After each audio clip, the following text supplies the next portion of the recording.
પાકિસ્તાન મુક્તિને લઈને સુરતમાં ઠેર ઠેર પોસ્ટરો લાગ્યા છે। આઈ એમ બેક તસવીરો જોઈ શકો છો। આઈ એમ બેકની પોસ્ટરો લાગ્યા છે। સાથોસાથ અભિનંદનનો એક પોસ્ટર લગાવવામાં આવ્યું છે। એક એડ એજન્સી દ્વારા આ એક પ્લેન લગાવવામાં આવ્યું છે। જો કે પ્લેનને અત્યારે હાલ જે પ્રમાણે દ્રશ્યો જોઈ શકો છો, જે રીતે એમણે પ્લેનથી જે પાકિસ્તાનના જે F-16 વિમાનને તોડી પાડ્યું હતું એ પ્રમાણેની પ્રતિકૃતિ પણ રજૂ કરવામાં આવી છે। આઈ એમ બેક કરીને અત્યારે હાલ અભિનંદનને બતાવવામાં આવી રહ્યા છે, ત્યારે તેને લઈને સુરતવાસીઓમાં પણ એક ખુશીનો માહોલ અત્યારે હાલ જોવા મળી રહ્યો છે। સુરતવાસીઓનું શું કહેવું છે, આપણી સાથે સુરતની જનતા ઉપસ્થિત છે, સીધા તેમની સાથે ચર્ચા કરીશું કે આ વખતે કયા પ્રકારે આરપારની લડાઈ તેઓ ઈચ્છી રહ્યા છે। આપ જણાવો, કેટલા ખુશ છો અભિનંદનની મુક્તિથી અને કઈ રીતે હવે આરપારની લડાઈ? અભિનંદનની મુક્તિ એ ભારતની તાકાત છે અને જે જીનેવા સંધિની જે સંધિના કારણે જે યુદ્ધની અંદર કે કોઈ પણ સૈનિકો એકબીજાના દેશની સાથે જ્યારે કોઈ પણ પરિસ્થિતિની અંદર જતા રહે છે ત્યારે એમને બીજા જે તે દેશે એને છોડી દેવા જોઈએ અને પાકિસ્તાને જે રીતે છોડી દીધા છે એ ભારતની તાકાતથી છોડ્યા છે, કારણ કે હજુ સમય લાગે અને એટલા જલ્દી છોડી દીધા એનો મતલબ એવો છે કે પાકિસ્તાને ખબર છે કે હું જરા પણ લેટ કરીશ તો મને એનું પરિણામ ભોગવવું પડશે। એ જોઈને એમણે તાત્કાલિક ભારતના સૈનિક આપણા અભિનંદનને મુક્તિ કરી છે અને એ મુક્તિથી અમે ઘણા આનંદિત છીએ। કઈ રીતે આરપારની લડાઈ?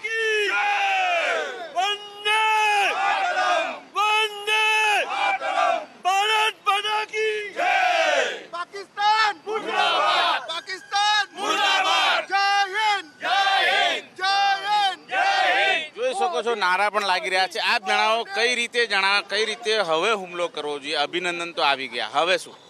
અભિનંદન તો આવી ગયો છે, એ આપે જોયું, દરેકે જોયું, દેશે જોયું છે, પણ આ પાકિસ્તાન દ્વારા જે રીતનું ષડયંત્ર કરીને એને પાછો આપ્યો છે એ તમારે વિચારવા જેવું છે। જે રીતે એના વિડીયો બનાવીને અત્યારે એ લોકો દેશોમાં, બીજા બધા દેશોમાં શેર કરે છે અને એ લોકો એમ બતાવે છે કે અમે કેટલા સૈનિકો, અમે દેશના સૈનિક સાથે કેટલી અમે સારી રીતની વર્તન કર્યું છે, પણ એ એક જાતનું સ્ટન્ટ છે અને એમાં ખાસું 5 કલાક ડિલે કરીને એને આપણો સૈનિક પાછો આપ્યો છે। એમાં ઘણા બધા વિડીયો બનાવ્યા છે અને પૂરી દેશમાં વાહવાહી મેળવવા માટે એના બધા પ્રયત્નો કર્યા છે।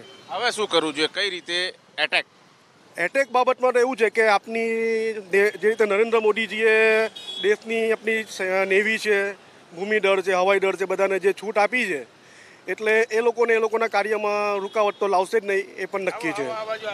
બિલકુલ, આપ જણાવો, શું કહેશો? અભિનંદન હવે આવી ગયા, ડિલે કરવામાં આવ્યો હતો, વિડીયો બનાવવામાં આવ્યો હતો, એ તો વાત પતી ગઈ છે। હવે જે મોદી સાહેબે જે કામ કર્યું છે તે કામ થવું જોઈએ। આ પ્રોક્સી વોર ઇન્ડિયાની ધરતી પર છોડીને હવે પાકિસ્તાનની ધરતી પર જ થવી જોઈએ। આ પ્રોક્સી વોર પાકિસ્તાન હાથે જ આપણે લડવાની ને પાકિસ્તાનની ધરતી પર જ લડવી જોઈએ।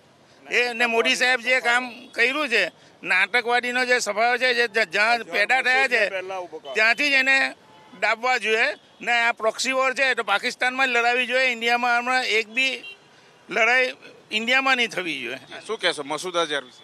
અઝહર મસૂદ જે આતંકવાદીનો કીરો ઊભો કર્યો છે એને પાકિસ્તાનમાંથી જ સાફ કરવો જોઈએ અને આપણે પણ એને ઇન્ડિયામાં લાવીને મારવો જોઈએ, તો જ આ આતંકવાદી સંપૂર્ણપણે ખતમ થશે, એને બદલો પૂરો લેવામાં આવશે। આપ શું કહેશો? કઈ રીતે જોઈ રહ્યા છો? હવે કયા પ્રકારે એક્શન પ્લાન હોવો જોઈએ? હવે પછીના એક્શન પ્લાનમાં એવું છે કે જેટલા પણ ત્યાં પાકિસ્તાનમાં આતંકવાદી કેમ્પો હજી પણ જે ઢંઢને છે એનો સફાયો કરવો જ જોઈએ અને સારી રીતે કરવો જોઈએ કે જેથી કરીને આગળ ચાલીને આપણી કાશ્મીરના યુવકોને જે એ લોકો ઉશ્કેરે છે અને ખોટી રીતે આતંકવાદને એ પ્રોત્સાહન આપે છે એ બંધ થવું જોઈએ અને કાયમ માટે બંધ થવું જોઈએ। એટલે આ એક્શન તો લેવાવી જ જોઈએ, આજે નહીં તો કાલે બીજી સર્જિકલ સ્ટ્રાઇક આતંકવાદીઓના કેમ્પ પર તો થવી જ જોઈએ। આપ શું કહેશો? સૌથી પહેલાં આતંકવાદનો સફાયો કરવો પડશે, તો જ આપણે નહીં તો આપણા સૈનિકો આવી રીતે એ લોકો પર આવી રીતે ખોટી રીતે મતલબ કે એ ખોટી રીતે એને ફાયર થશે ને સીઝ ફાયર થાય ને આ બધું જે સરહદ પર થાય છે તો તે પણ રોકવું જોઈએ પાકિસ્તાને। વારંવાર સીઝ ફાયર અત્યારે હાલ ઉલ્લંઘન કરી રહ્યું છે, એક તરફ અભિનંદનને પાછો આપવું, બીજી તરફ સીઝ ફાયરનું ઉલ્લંઘન કરવું, શું કઈ રીતની નફટાઈ છે પાકિસ્તાનની? બહુ ખરાબ રીતની નફટાઈ છે અને ચાઇના એમ કહે છે કે આ આતંકવાદ છે પેલો નથી, એ બધું છોડીને આપણે જે આતંકવાદીઓને ખલાસ કરવા જોઈએ તે ખલાસ કરી જ લેવા જોઈએ. એટલે આગળથી આખી દુનિયામાં કોઈ જગ્યાએ આતંકવાદનું નામો નિશાન રહે નહીં. જય હિન્દ.